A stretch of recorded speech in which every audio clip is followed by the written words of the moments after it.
오늘 우리가 함께 상고할 말씀의 제목은 좋은 제자와 좋은 스승, 이런 제목 가지고 같이 은혜 받도록 하겠습니다. 한번 따라 하십시다. 좋은 제자와 좋은 스승. 네, 옆 사람과 서로 인사하면서 이렇게 서로에게 복을 빌어줍니다. 좋은 제자가 되시고 좋은 스승이 되십시오. 좋은 제자들이 먼저 되시고, 그리고 다음 세대를 길러내는 좋은 스승들이 다 되시길 예수님 이름으로 축원합니다. 세상에는 좋은 스승도 있고 나쁜 스승도 있습니다. 우리가 지난 1월에 TV를 통해서 경악하고 보았던 한 사건이 있습니다. 인천의 어린이집의 한 사건인데, 저 영상 기억나시죠? 어린이집 교사가 아이가 반찬을 남겼다고, 그리고 조금 투정됐다고 손을 들어서 아이를 내리쳤는데, 얼마나 세게 쳤는지 아이가 떼굴떼굴 굴러떨어지고, 그 여자는 체격이 약간 좀 헤비급 정도 되는 것 같아요. 그래가지고 그 큰 몸으로 때리니까 그 아이가 심히 상해서 결국은 이것이 전국의 TV를 통해서 보도가 되고, 그래서 저 여인이 감옥에 갔습니다.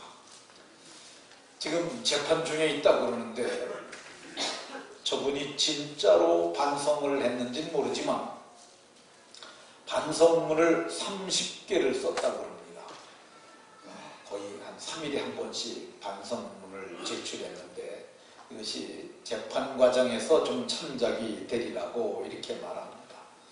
반성 많이 했으니까 좋은 스승이 되기를 바라는 마음이 있습니다. 또 반면에 좋은 선생들이 참 많습니다. 이렇게 드러나지 않지만은 은밀한 선생님들이 참 많습니다. 보이지 않는 곳에서 좋은 일을 하시는 좋은 선생님들이 있었기 때문에 이 기독교 복음이 2000년 동안 우리에게 전승이 된 거죠. 그분들이 없었다면 복음은 우리에게까지 전달되지 않았을 거야. 복음이 단절되지 아니하고 복음이 전달되도록 정말 이름 없이 빛도 없이 수고한 분들이 참 많이 있습니다. 우리 교회에도 교회 학교에 교사들이 약 40여 명이 있습니다. 오늘 일부 예배 때는 그분들에게 꽃도 따라주고 수고한다고 격려의 말도 하고, 그들에게 필요한 책도 사서 이렇게 선물로 주기도 했는데, 이름 없이 빛도 없이 수고하는 그런 교사들이 의외로 많이 있는 것을 우리는 기억해야 하고 감사해야 할 줄로 믿습니다. 오늘 우리가 봉독한 본문에도 좋은 제자와 좋은 스승의 모습이 나옵니다. 우리는 이 관계를 살펴보면서 어떤 사람이 좋은 제자인가를 깨닫고, 또 어떻게 하면 좋은 스승이 되는가를 깨닫고, 그래서 이 제자가 스승이 되는 이 순환의 과정 속에 모두가 좋은 제자가 되고 좋은 스승이 돼서 주님 오시는 그날까지 복음을 전승시키는 복이 모두에게 있으시기를 예수님 이름으로 축원합니다. 먼저 디모데를 살펴보겠습니다. 디모데는 정말 좋은 제자였습니다. 어떤 좋은 제자였냐? 3절에 보니까 청결한 양심으로, 청결한 양심을 가진 좋은 제자였어요. 사람에게는 누구나 양심이라는 것이 있습니다. 양심은 인간의 마음보다 더 깊은 곳에 있는 옳고 그름을 판단하는 잣대라고 할 수 있어요. 이거 하나님이 우리에게 넣어주신 고유의 기능이 있는 그것이 양심입니다. 근데 이 양심이라는 것이 에덴 동산에서 아담이 범죄한 이후에는 하나님의 말씀에 의해서 형성되기보다는 환경에 의해서 다르게 형성되는 예가 많습니다. 제가 예를 들어서 말씀드리면은 절간에서 아버지가 승려인 자녀가 하나 있다고 가정을 하죠. 근데 이게 실제 있었던 얘기 듣기도 해요. 근데 절간에서 자란 아이가 초등학교를 들어가면서 이 세상과 접하게 됩니다. 학교 가보니까 자기는 절간 문화밖에 아는 게 없는데 예수 믿는 애들도 있고 교회 다니는 애들도 있어요. 근데 어느 날 친한 아이가 자기를 초청합니다. 이번 성탄절에 우리 교회에서 이것도 하고 이것도 하는데 너 올래? 근데 엄곡결에 대답을 했어요. 근데 그날이 다가오니까 내가 가야 되나 말아야 되나. 근데 왜 그러냐면 아버지가 중이니까. 그러니까 승려의 자식이 거길 가야 하느냐 말아야 하느냐 고민하다 그가 자기 양심은 가면 안 된다고 하는데 그가 따라 나서서 교회를 갑니다. 근데 가면 안 된다고 생각하는 그 양심이 불교 문화권에서 형성된 양심이기 때문에 그렇습니다. 이 양심은 문화적 영향을 받아요. 유교 문화권에서 자란 사람들은 부엌에 들어가서 뭐 요리를 한다거나 그러면 안 된다고 생각을 해요. 유교 문화에서 신앙이 양심이 형성됐기 때문에 그렇습니다. 근데 이 사람은 누구나 양심이 있는데 믿지 아니하는 사람들의 양심은 다 더럽습니다. 성경을 보게 되면 디도서 1장 15절에 양심이 더러운 사람들이 있는데 믿지 아니하는 자들은 양심이 더럽다고 해요. 이 더러운 양심은 자기의 정욕을 따라서 결정을 합니다. 무슨 일을 판단하고 결정하는데 하나님의 말씀이 없으니까 말씀을 따라서 하는 것이 아니라 내 정욕대로 결정을 해요. 그래서 이 정욕대로 결정하다 보니까 양심이 자꾸 오판을 하게 되고 범법하게 되고 범죄하게 돼서 이것이 반복되게 되다 보면 양심이 감각이 없어져요. 그래서 그 양심을 갖다가 화인 맞은 양심. 화인은 불도장을 화인이라고 그러는데 이게 원래 노예들에게 찍던 도장이거든요. 근데 처음에 찍을 적에는 뜨거운데 한번 살이 익어버리면은 그 다음번에는 대도 뜨거운 걸 덜 느낀다고 합니다. 근데 양심이 감각이 없어지는 그런 양심을 갖게 됩니다. 근데 오늘 성경에 나타난 디모데는 청결한 양심을 가졌다고 얘기를 해요. 이 양심이 청결해진 이유가 뭐냐? 예수를 믿어서 거듭났기 때문에 그렇습니다. 이 중생이라는 것이 중생의 씻음이라는 표현을 씁니다. 물로 씻어 말씀으로 깨끗하게 하는 거죠. 그래서 물로 씻어 말씀으로 깨끗하게 되면은 저들이 청결한 양심을 갖게 되는 거야.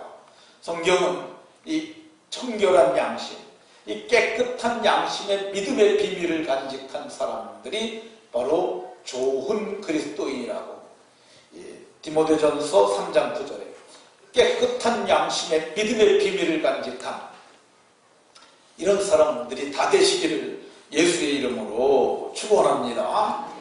그러면 디모데는 두 번째로 어떤 좋은 제자였냐? 청결한 양심만 있었던 것이 아니라 저는 눈물이 있는 제자였어요. 4절에 보면 내 눈물을 생각하여 디모데하고 같이 이렇게 사역을 하기도 하고 같이 주를 섬기는 가운데 하나님의 말씀을 깨달으면서 감격의 눈물을 흘립니다. 예수님이 나를 위하여 십자가에 대속하셨다는 이 놀라운 구속의 비밀을 깨닫고 너무너무 감사해서 눈물을 흘리는 거야. 좋은 제자입니다. 이 눈물 중에는 나쁜 눈물도 있다고 그래요. 그거를 악어의 눈물이라고 얘기를 합니다. 악어가 덩치가 큰 걸 한 마리 꽉 물잖아요. 근데 악어는 통째로 삼키는 거예요. 통째로 윗니빨과 아랫니빨로 해갖고 꾹 눌러 끊어가지고 꿀꺽 삼킬 때 이게 눈물이 나오는데 이거의 악어의 눈물을 백과사전에서는 이거는 위선적인 눈물이다 라고 이렇게 표현을 합니다. 근데 이 악어가 눈물을 흘린 이유가 이 죽은 짐승을 애도하는 마음으로 하는 게 아니고, 동물학자들은 뭐라고 그러냐면 침샘하고 눈물샘하고 악어는 연결이 되어 있대요. 그래서 씹어서 꾹 삼키는 동안 침샘이 자극이 되게 되면 눈물샘도 함께 자극이 돼서 그걸 흘린다고 그럽니다. 근데 이 디모데의 눈물은 그런 악어의 눈물이 아니라 은혜에 대한 감격의 눈물이요, 감사의 눈물이요, 또 자기가 맡은 약물을 위하여 흘리는, 기도하면서 하나님 앞에 올리는 간구와 소원의 눈물, 이 눈물이 디모데에게 있었기 때문에 디모데는 좋은 눈물의 사람이었습니다. 바울 사도는 너는 좋은 눈물을 가지고 있다고 얘기를 해요. 눈물을 하나도 안 흘리는 것은 좋은 것이 아닙니다. 예수 믿는 사람은 좀 눈물을 흘리는 것이 좋습니다. 아무 때나 찔찔짜면 안 되겠지만, 기도하다가 감격하고 은혜 받아 울고 괜찮습니다. 다윗은 시편에서 이렇게 말했습니다. 나의 눈물을 주의 병에 담으소서. 이 천국에 가게 되면 하나님 나라에는 눈물병이 있는데, 우리의 눈물이 지금 여기서는 그냥 소금기 있는 액체에 불과하지만은 하늘나라에는 보석으로 담겨져서 천국에 들어갈 적에 주님께서 야 봐라, 이거 내가 지상에 있는 동안 하나님의 나라와 백성을 위해서, 그리고 하나님 은혜에 의하여 감격으로 흘린 눈물이란다. 감격의 눈물은 빨간 보석, 기도의 눈물은 파란 보석. 제 생각입니다. 이게 성경은 그런 말은 없습니다. 어쩌면 그럴지도 모르겠다는 생각이 드는데, 디모데는 이렇게 눈물이 있는 좋은 제자였습니다. 디모데는 어떤 제자였냐? 믿음이 있는 제자인데, 믿음에는 몇 종류가 있습니다. 근데 그 중에 디모데는 거짓 없는 참 믿음을 갖고 있었어요. 진실된 믿음이 있는 제자였고, 디모데는 어떤 제자였느냐? 하나님의 은사를 가지고 있는 그런 제자였어요. 하나님께서는 은사를 우리 모두에게 주기를 원했어요. 내게도 주시고 여러분들에게도 주기를 원하세요. 근데 구하지 않아서 받지 못하는 거죠. 근데 하나님은 빛들의 아버지라고 얘기를 해요. 우리는 빛의 자녀고 그분은 빛들의 아버지가 되시는데, 하늘로부터 내려오는 온갖 온전한 선물, 곧 은사들이 우리에게 내려온다고 얘기를 하는데, 디모데는 이 은사를 받은 사람이었어요. 그러니까 은사받은 일꾼이, 은사받은 제자가 좋은 제자인 줄로 믿으시기 바랍니다. 디모데는 어떤 좋은 제자였냐? 마음이 좋았어요. 마음이. 진짜 중요한 게 뭐냐면요, 사람에게 가장 중요한 것은 지식보다 중요한 것이 지혜고, 지혜보다 중요한 것이 마음입니다. 마음이 어떤 마음이냐? 솔로몬이 하나님 앞에 기도를 했을 때 주신 것이 지혜롭고 총명한 마음이에요. 이 마음이 굉장히 중요해요. 근데 디모데는 오늘 7절에 보면 능력의 마음, 사랑의 마음, 절제하는 마음, 이거 하나님께서 우리에게 주신 거죠. 우리에게 주신 것은 두려워하는 마음이 아니에요. 그래서 그는 과거의 두려움을 다 내어버리고 하나님께로부터 받은 좋은 마음을 가지고 있었어. 좋은 마음을 가진 사람이 좋은 믿음을 갖게 되고, 좋은 믿음을 가진 사람이 좋은 삶을 살게 되고, 좋은 삶을 사는 사람들이 좋은 영향력을 미치는 좋은 그리스도인이 됩니다. 모두가 좋은 마음을 갖는 좋은 제자들이 다 되시길 예수님 이름으로 축원합니다. 그러면 디모데는 어떻게 좋은 제자가 될 수 있었을까? 그에게는 좋은 스승들이 많이 있었어요. 첫 번째, 바울 사도가 얘기하는 스승은 외할머니, 외조모 로이스를 얘기를 합니다. 내게 거짓 없는 믿음이 있는데 이 믿음이 내 외조모 로이스에게 있었다는 거야. 외조모는 외할머니죠. 외할머니나 할머니들은 보통 무식하다고 생각하는 경향들이 있는데, 사실 믿음은 유식이나 무식하고 상관이 없어요. 믿음은 어디서 시작이 되냐면 마음에서 시작됩니다. 근데 이 할머니가 정말 예수님 믿는 좋은 마음을 갖고 있었어요. 그러니까 그 손주를 대할 때마다 할머니가 얼마나 좋은 마음으로 대했겠어요. 그러니까 마음이 디모데에게 마음으로, 이게 마음과 마음은 통하잖아요. 그 마음이, 좋은 마음이 그에게 전이가 된 거예요. 옮겨진 거죠. 마음이 좋으니까 서로 마음이 좋은 관계에선 말도 좋게 하잖아요. 손주를 부를 적에도 뭐 부르는 것이 좀 억양이 다 다를 수 있습니다. 두하나 이렇게 부를 수도 있어요. 그렇죠? 근데 이거는 약간 화난 거죠. 근데 두하나, 이거는 좀 사랑이 있고 정감 있는 말이 아닙니까? 그러니까 할머니 외조모 로이스가 그 디모데를 부를 때 늘 좋은 마음으로 좋은 말씨로 한 거예요. 근데 이게 말이 영향을 계속 주게 됩니다. 그 디모데가 좋은 마음을 갖게 되는 거죠. 뿐만 아닙니다. 예수님 믿게 되면 우리가 하나님의 씨로 거듭나서 새 생명을 갖잖아요. 근데 새 마음을 갖고 또 하나가 있는데 가장 중요한 게 성품이에요. 그게 예수 믿으면 성품이 바뀝니다. 예수 믿고 나서 한 번에 바뀌진 않아요. 왜 그러냐면은 구원은 단회적 사건이지만은 성품은 평생 가면서 거룩에 이루게 됩니다. 하나님이 거룩하신 분이에요. 근데 그분을 우리가 아버지라고 부르잖아요. 그러니까 내가 거룩하니 너희도 거룩해라고 얘기를 하고, 베드로 사도는 이것이 신성한 성품이라고 얘기를 해요. 신의 성품이라고 옛날 성경에는 번역을 했는데 저는 그게 더 적실하다고 생각을 합니다. 그러니까 하나님의 성품을 우리가 담게 되는데, 할머니가 오랫동안 그렇게 사셨으니까 그 신성한 성품을 가지고 그를 사랑해 주었으니까 디모데가 얼마나 사랑 가운데서 예쁘고 복되게 자랐겠어요. 이건 정말 놀라운 은혜죠. 그러니까 그가 좋은 제자가 될 수 있었던 거예요. 디모데가 좋은 제자가 될 수 있었던 이유 중에 하나는 그의 어머니 유니게가 있었죠. 어머니도 할머니에게, 자기 어머니에게 영향을 받았잖아요. 근데 자기가 받은 것 그대로 그 아들에게 부어준 거야. 그러니까 디모데는 신앙의 3세 손이 되면서 더욱 좋아진 거죠. 믿음이라는 게 이제 1세대가 있고 2세대가 있고 이렇게 세대를 물려가면서 세대가 되어져 갑니다. 근데 저와 같은 사람은 믿음의 1세대입니다. 제가 경험을 통해서 보면 사람이 성품이 좋게 변하는데 한 30년 걸립니다.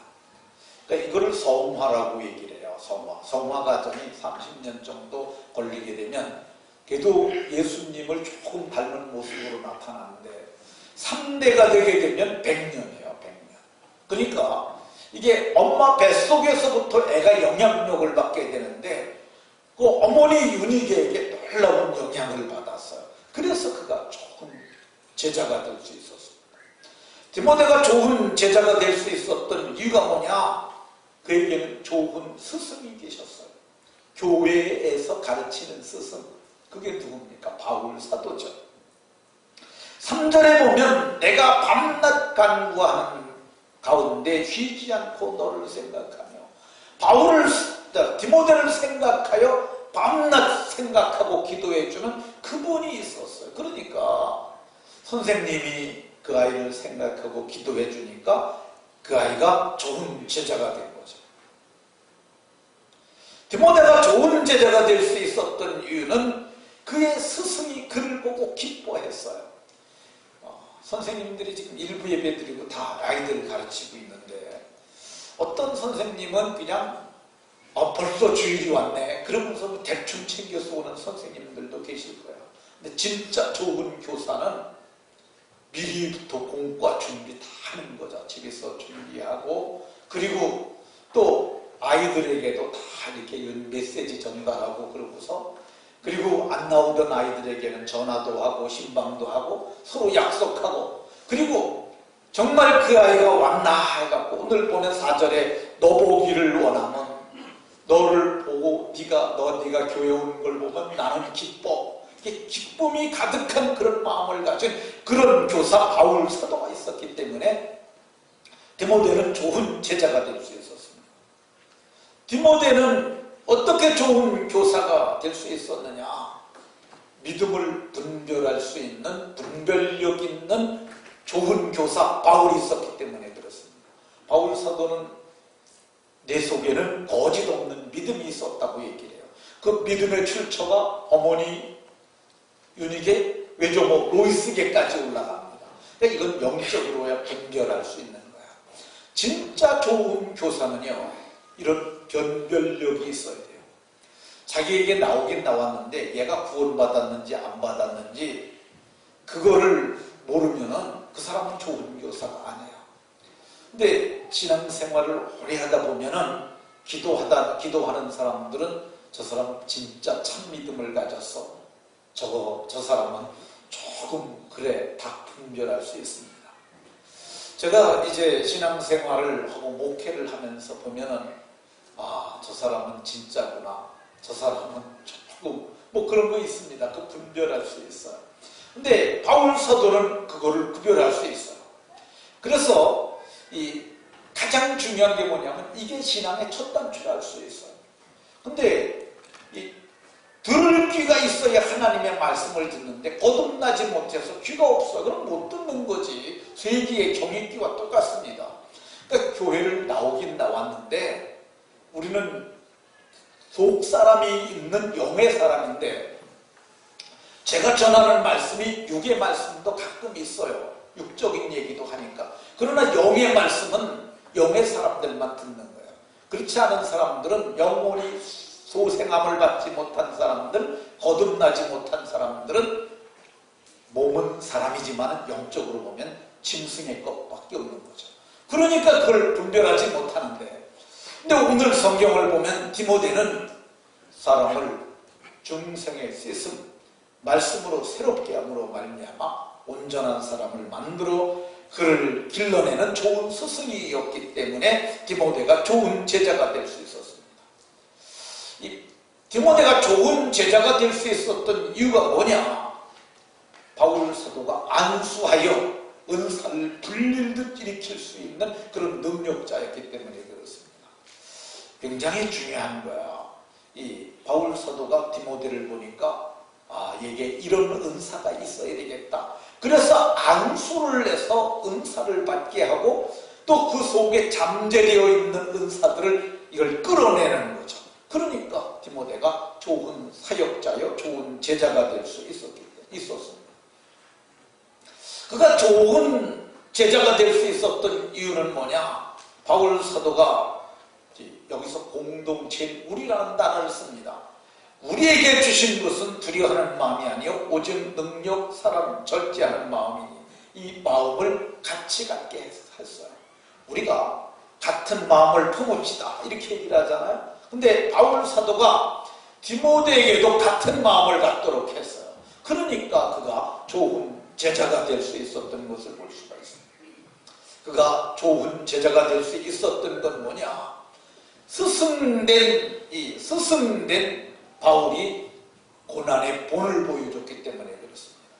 스승은 앞서가는 사람이고 스승은 보여주는 사람이에요. 근데 이게 바울 사도가 그거를 보여주지 않았다면 디모데도 안락을 취할 수 있었을 거예요. 근데 디모데는 바울 사도가 오늘 성경을 보면 8절에 있는 것처럼 하나님의 능력을 따라 복음과 함께 고난을 받으라 그러면서 고난의 삶을 다니면서 보여줬더니 저가 따라올 수 있었어요. 우리 교회가 지금 제2비전 센터를 건축하고 있는데 1비전하고 2비전은 좀 건축하는 방식이 다릅니다. 2비전은 상당히 우리가 많이 이게 관여를 더 많이 해서 일을 하고 있는데, 근데 이거 건축하는 동안 여러분들은 주일날만 오시는 분은 제가 양복 입은 모습만 뵈겠지만 주중에는 가끔 작업복을 입고 있을 때가 많습니다. 근데 작업복을 입고 제가 잡일을 해 쓰레기 줍기도 하고 그런 것도 하고, 한 번은 엘리베이터를 갖다가 미장하는 분들이 그걸 쳐달라는 거예요, 갑자기. 근데 뭐 그때 어떻게 용역을 오랜다고 갑자기 금세 올 수 있는 것도 아니잖아요. 그래서 우리 부목사님들에게 얘기를 했습니다. 저걸 치워달라는데 어떻게 해야 되겠나? 나하고 같이 치우세요. 그래갖고 그분들을 데리고 갔어요. 근데 거기를 제가 임목사 저기 들어가서 근데 그게 굉장히 지저분해요. 몇 달 동안 쓰레기가 쌓여있어가지고 임목사가 들어갔겠습니까? 제가 들어갔겠습니까? 제가 들어갔죠.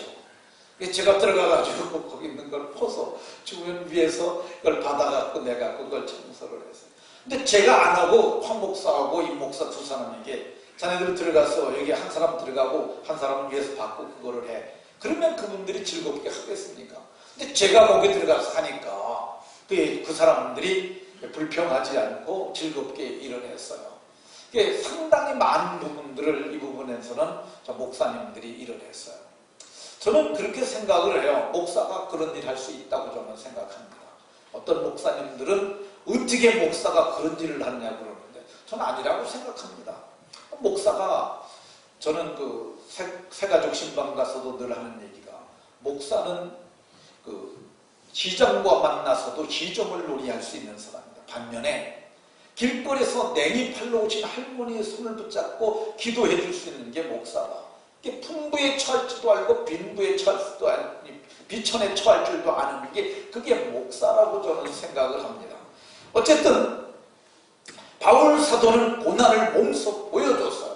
굶주리지고 들 것도 보여줬고 헐벗는 것을 보여줬고 매를 맞는 것도 몸소 보여주고 감옥에 갇힌 것을 보여주면서 그들이 본받는 하나님의 일꾼이 되게 했는 것을 볼 수 있습니다. 그러니까 좋은 스승은 본을 보여줘야 하는 줄로 믿으시기 바랍니다. 그러면 우리가 어떻게 하면 디모데오 같은 제자를 세울 수 있을까? 가정에서 먼저 이 외조모가 잘해야 합니다. 먹을 것 중요하죠. 좋은 옷 사주는 것도 할머니가 할 수 있습니다. 근데 먹을 것과 입을 것만 챙겨주면은 그건 짐승이에요. 짐승은 먹을 것과 입을 것만 주면 만족합니다. 근데 할머니가 그것만 줘서는 절대 안 된다는 것이죠. 신령한 것을 줄 수 있어야 돼요. 신령한 젖을 사모하라고 그랬는데 신령한 젖이 곧 하나님의 말씀이죠. 애들 수준에 맞게 할머니가 끌어안고 얘기해 줄 수 있어야 합니다. 한 주간 잘 있었니? 그리고 손주 끌어안고 할머니가 너 위해서 기도해 줄게. 그리고 애기 끌어안고 기도해 줄 수 있어야 합니다. 애기를 기도하는데 전능하신 우리 아버지야 이렇게 하지 마시고 애기 끌어안고 그러는 거예요. 하나님 우리 아기가 잘 자라게 해주셔서 감사해요. 이렇게 기도해 주는 거죠. 이게 신령한 것이라고 생각합니다. 그리고 아기가 품 안에 있을 때 할머니가 재미난 얘기 해줄게. 그리고 요셉 얘기도 해주고 그거 해주는 거죠. 이게 정말 좋은 외조모 로이스와 같은 그런 할머니라고 생각이 들어요. 저희 노회에 종암제일교회라는 교회가 있습니다. 거기 종암제일교회 문찬수라는 장로님이 계세요. 근데 그 장로님이 그 자녀들을 잘 길렀어요. 그 장로님은 장사하시는 분이세요. 근데 그분이 나는 못 배웠지만 내가 예수 믿고 복을 받아서 내 자식들을 잘 되게 해야 되겠다. 아주 믿을 때부터 그 말씀을 깨닫고 그때부터 믿기 시작을 했어요. 그래서 열심히 잘 믿었어요. 그 자녀들을 갖다가 우리나라 최고 명문대를 나오게 했어요. 근데 그분이 얼마 전에 저를 만났는데 그분이 그래요. 목사님, 나는 일주일에 한 번씩 수원에 내 아들이 삼성에 다니고 있는데 아들 집에 간대요. 뭐 하러 가시냐니까 내가 손주를 가리키려고 한다. 내가 내 아들을 가리켜서 내가 내 아들 서울대 들어가게 했는데 나 손주도 그렇게 가리켜서 그렇게 하려고 그런다고. 그러니까 손주를 가서 일주일에 한 번씩 가서 좋은 말로 말해주고 안아주고 기도해주고 성경을 얘기해주고 그분이 아주 일 삼아서 그걸 하세요. 근데 제가 보기에 정말 좋은 할아버지다 그런 생각이 들었어요. 그러니까 오늘 성경을 보게 되면 바로 외조모 로이스가 그렇게 했어요. 그러니까 우리가 이 손주를 만날 때 육신의 것만 주거나 용돈만 주면 안 돼요. 그 이상의 것을 주어야 합니다. 손을 붙잡고 너에서 힘든 건 없니? 할머니가 너를 위해서 기도해주고 싶은데 큰 기도 제목이 있으면 내게 말해줘라. 할머니가 죽는 날까지 너를 위해서 기도해주마. 그 말이 그에게 얼마나 가슴에 은혜로 와서 배기겠어요. 그게 오늘 성경에 보니까 디모데는 그렇게 하는 부모님, 할머니들이 계시니까 그러니까 정말 좋은 제자가 될 수 있었습니다. 우리가 디모데 같은 제자로 우리의 자녀들을 세우려면 어떻게 해야 되느냐? 거짓말하지 말아야 합니다. 거짓 없는 믿음은 거짓말하지 않는 어머니에게 영향을 받았어요. 거짓말하면 안 돼요. 믿음으로 말하고 거짓말하면 안 됩니다. 제가 한 얘기, 인터넷에서 들은 얘기인데 그거 하나 하도록 하겠습니다. 어떤 아버지가 자식을 하나 낳는데 늘 꼴찌만 하는 거야. 근데 아버지가 생각을 해낸 게 꼴찌를 좀 한번 면하게 해보자. 그래가지고 이렇게 말을 했습니다. 네가 꼴찌를 면하면 내 소원을 하나 들어주마. 그 대신 이번에도 꼴찌를 하면 너는 내 자식도 아니다. 이렇게 말을 했습니다. 네, 애가 시험을 보고 왔어요. 그때 아버지가 기대를 하면서 물었습니다. 어떻게 됐니? 아저씨 누구예요? 그냥 너 내 자식 아니라는 얘기니까 이번에도 꼴찌했다는 얘기죠. 근데 어쩔 수 없이 이게 아버지도 번복할 수밖에 없잖아요. 그렇게 하면 안 된다는 말입니다. 자, 어떻게 우리가 디모데 같은 제자를 세워야 되느냐? 교회 선생님들이 교회에서 잘 가르쳐야 합니다. 교회에서 다른 거 자꾸 가르치지 말고, 교회에서 댄스 가르치는 교회도 있다고 신문에 났는데, 교회에서는 그런 거 가르치지 말고, 교회에서는 심리학 가르치지 말고, 교회에서는 경제학 가르치지 말고, 교회에서는 성경을 가르쳐야 합니다. 오늘 성경에 나타난 바울 사도와 같은 그런 마음을 가지고 교육하는 교사들이 되어야 합니다. 내가 밤낮 간구하였고 너보기를 내가 기뻐했고, 그리고 나는 내 믿음을, 거짓 없는 믿음을 보고 너를 지도했고, 내가 은사를 불릴듯 너에게 일으키도 했고, 내가 내게 좋은 담대한 하나님을 경외하는 능력과 사랑과 믿음의 마음을 갖게 했고, 내가 너에게 나를 본받는 자가 되도록 본을 보였다. 이렇게 말하지 않습니까? 이게 좋은 교사들이에요. 전라도에서 태어나서 경상도에 가서 큰 일을 하신 분이 계십니다. 전영창이라고 하는 분이세요. 이분이 우리나라에서 외국에 유학 간 1호 목사님이세요. 미국에 있는 웨스트민스터 신학교에서 석사과정을 했는데, 이분이 한국에 들어올 적에 정말 한국이 어려운 지경을 만나서 급히 귀국을 하게 됩니다.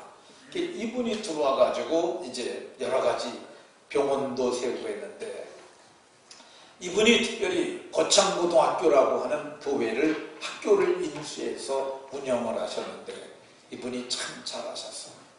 근데 이분이 그 학교를 재직하면서 그 학교 교장으로 있으면서 그 아이들을 모두가 믿음의 사랑으로 가르쳤고요.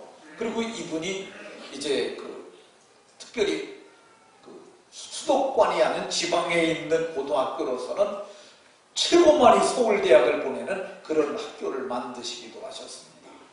근데 이분이 1956년대 되었을 때, 그때 이제 거창고등학교가 원래 호주 선교사들이 세운 건데 본국에서 지원이 끊어지고, 그래서 이게 이제 학교가 다른 사람 손에 넘어갈 위기를 맞았을 때, 이분이 그걸 듣고 안타깝게 여기면서 이게 다른 사람들에게 넘어가게 되면 복음을 못 가르치는 그런 학교가 될 수 있겠다 생각을 해서 그가 하나님 앞에 기도를 하러 산에 올라갑니다. 이게 거창이 지금은 시인지 모르겠는데, 근데 거기서 약 40km 정도 떨어진, 거창읍에서 40km 정도 떨어진 산에 있는 굴 속으로 들어갑니다. 근데 갈 적에 성경 찬송, 그리고 간단한 담요 한 장만 가져갔다고 그래요. 먹을 거 안 가져간 이유는 금식하려고 그런 거죠. 사흘을 금식하면서 하나님 앞에 이 학교가 불신자들의 손에 들어가지 말게 하시고, 다른 종교인들에게 들어가지 말게 해달라고 기도하고, 할 수 있거든 하나님 그 학교를 내게 맡겨주시라고 기도를 했는데 아무 응답도 없더래요. 그래서 그분이 나중에 말하기를 하나님을 자기가 협박했다고 그래요. 하나님은 응답하시지 않으시면은 하나님이 내게 응답하지 않았다고, 하나님 없다고 서울에 올라가서 일간지에 광고하겠다고. 근데 6일 동안을 금식을 하고 내려오셨는데, 내려오니까 그 김우복이라는 미국에 있는 교포로부터 2,050달러가 들어와 있더래요. 2,050달러가 자기 책상에 와 있더라. 2,050달러가 우리 오늘날로 오면 얼마만한 돈인지는 우리는 잘 알지 못해요. 왜 그러냐면 지금부터 60년 전 얘기니까. 근데 그 돈을 가지고 그 학교를 인수하러 갔는데 가보니까 딱 2,050달러더라는 거예요. 2,050달러를 주고 그 학교를 인수해가지고 그분이 정말 아주 그 학교 학생들을 다부지게 믿음으로 잘 가르칩니다. 근데 그분이 이제 그 학교에는 10가지의 교훈이 있는데, 이게 10가지의 교훈이 우리가 납득이 잘 안 되는 그런 교훈들이에요. 뭐냐면 월급이 가장 적은 데로 가라든지, 또 왕관이가 아니라 단두대가 있는 곳으로 가라든지, 존경 같은 건 바라볼 수 없는 곳으로 간다든지, 뭐 이런 것들이 여러분 인터넷에 보면 다 나오니까 보셔도 좋습니다. 그러니까 이렇게 했더니 정말 이분이 정말 좋은 제자들을 길러낼 수 있었어요. 우리가 다부지게 마음 먹고 하게 되면 좋은 제자들을 능히 길러낼 수 있는 줄로 믿으시기 바랍니다. 이렇게 좋은 제자들을 길러내는 자들에게는 복이 있는데, 어떤 복이 있느냐? 좋은 스승이 되는 복이 있습니다. 그가 마음에 기쁨을 가지고 바라볼 수 있는 제자들이 생기고요. 그리고 그가 가르쳤던 제자들이 칭찬받는, 사도행전 16장 2절에 보면 칭찬받는 제자가, 디모데가 칭찬받는 제자가 됐다고 얘기를 해요. 사도행전 19장 22절에는 자기를 돕는 제자가 됐다고 얘기를 하고, 아시아까지 어렵게 가는 그 길에는 그가 함께 가는 자가 되었고, 바울 사도가 이제는 디모데가 나의 동역자라고 얘기를 하고, 그리고 그가 나와 함께 주의 일을 힘쓰는 자고, 그가 이제는 복음을 전하는 하나님의 일꾼이 되었고, 심지어 디모데가 히브리서에 보면은 13장에 형제 디모데가 놓인 것을 너희가 알라. 그래서 감옥에까지 가면서도 고난을 자초하며 복음을 전하는 좋은 일꾼이 되고, 한 걸음 더 나가서 그는 존경받는 스승이 됩니다. 요즘에 공교육을 하는 교사들이 스승으로서 존경을 못 받는다고 합니다. 지난 주간에 4월 말에 한국 갤럽이 1,005명을 상대로 조사를 했어요. 그 조사한 내용을 보면 대한민국의 학교 수는 2438개, 학급 수는 27만 3,210개, 학생 수는 696만, 쉽게 계산하면 이 학교 2만 개, 학급 27만 개, 학생 700만 명, 그리고 교사가 48만 명. 이렇게 따지면은 한 명의 교사가 14명 정도를 담당하는 꼴이 나오는데, 근데 이 사람들 중에 존경받는 교사가 몇 명이냐 그랬더니 100명 중에 9명 정도만 존경받고 있다고 얘기를 했어요. 그래서 스승은 없어지고 좋은 직장만 남게 되었다, 이렇게 얘기를 하는데, 근데 교회는 좀 다릅니다. 교회는 존경받는 스승들이 참 많아요. 바울 사도도 그를 그렇게 전심으로 양육을 했더니 나의 참아들 된 디모데, 그래서 이게 제자를 넘어서 아비가 되는 복을 빕니다. 그래서 자기는 이 일만 스승을 뛰어넘는 아비라고 이렇게 얘기를 해요. 디도서 1장 4절에도 나의 참아들 된 디도에게 이렇게 말합니다. 근데 이게 교회에서 이렇게 잘 가르치게 되면 이 상위 현세에서만 있는 게 아니에요. 현세에서는 월급도 없지만은 나중에는 면류관을 주시고, 그리고 나중에는 참 잘했다고 칭찬받는 복이 있을 줄로 믿습니다. 자, 그리고 마지막으로 좋은 제자들에게도 복이 있어요. 디모데를 훈련을 잘 받았더니 에베소 교회를 맡기고 그리고 고린도 교회를 맡깁니다. 그리고 나중에는 바울 사도가 죽은 뒤에는 아시아 교회를 총괄해서 이끄는 그런 지도자가 되게 했다는 것을 볼 수 있습니다. 그는 좋은 제자였는데 그게 머지않아서 스승이 됩니다. 그러니까 장강의 뒷물결이 앞물결을 민다는 무협지에 나오는 얘기인데 제가 하도 무협지를 많이 봐갖고 좋은 건 아닙니다만 어쨌든 이게 세대는 이렇게 밀려가게 돼 있어요. 근데 제자가 얼마 있으면 스승이 됩니다. 근데 디모데후서 2장 2절에 보면 바울 사도가 그에게 전해줬더니 내게 들은 말을 바울에서 디모데 그리고 충성된 자 그리고 또 다른 자들에게까지 가르쳐서 복음이 전승되게 했던 것을 우리가 알 수 있습니다. 말씀을 마치도록 하겠습니다.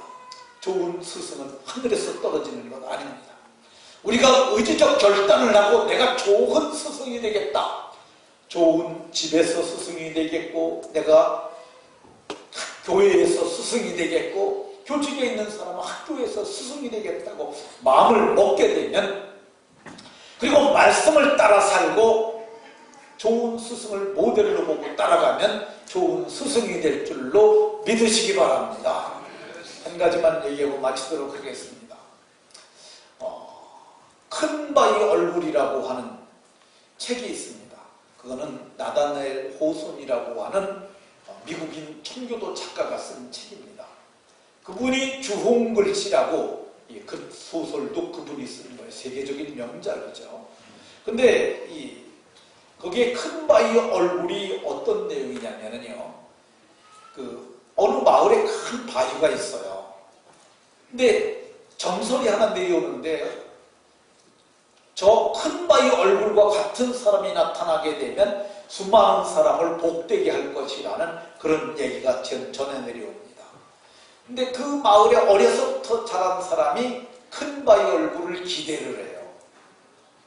언제 저분이 나타날까 그러는데 어느 날 큰 바위 얼굴을 닮은 사람이 나타났다고 해요.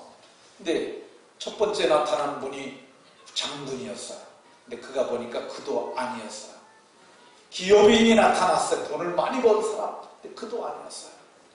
또 나중에 시인이 나타났는데 그도 아니었어요. 근데 어느 날 가을녘에 그도 그 바울을 바라보면서 늙었는데 어느 날 자기 석양 무렵에 자기 집 앞에 있는 벤치에 있는데 아이들이 왔어요. 그리고 아이들이 그분의 얼굴을 보고 그 큰 바위 얼굴을 보고 벤치에 있는 사람 얼굴을 보고 큰 바위 얼굴을 보더니 애들이 뭐라고 그랬냐면 큰 바위 얼굴하고 똑같다. 이분이 바로 그분이라고 애들이 말했어요. 근데 그게 보여주는 메시지가 뭐냐면요. 큰 바위 얼굴이 예수님이에요. 청교도 작가가 그걸 얘기를 해준 거야. 큰 바위를 바라보고 살았더니 마침내 그가 큰 바위가 되더라. 큰 바위가 누구냐? 변함없이 성경에 움직이지 않고 계시는 예수님을 바라보게 되면 우리도 예수님 같은 사람이 된다는 것이죠. 히브리서 12장 이전에는 믿음의 주여 온전케 하신 분이신 예수님을 바라보라 이렇게 말합니다. 예수님 바라보고 가다가 보면 좋은 정말 예수님을 닮은 큰 사람이 될 줄로 믿으시고 모두가 그렇게 살아가는 복이 모두에게 있으시기를 예수님 이름으로 축원합니다. 기도하겠습니다.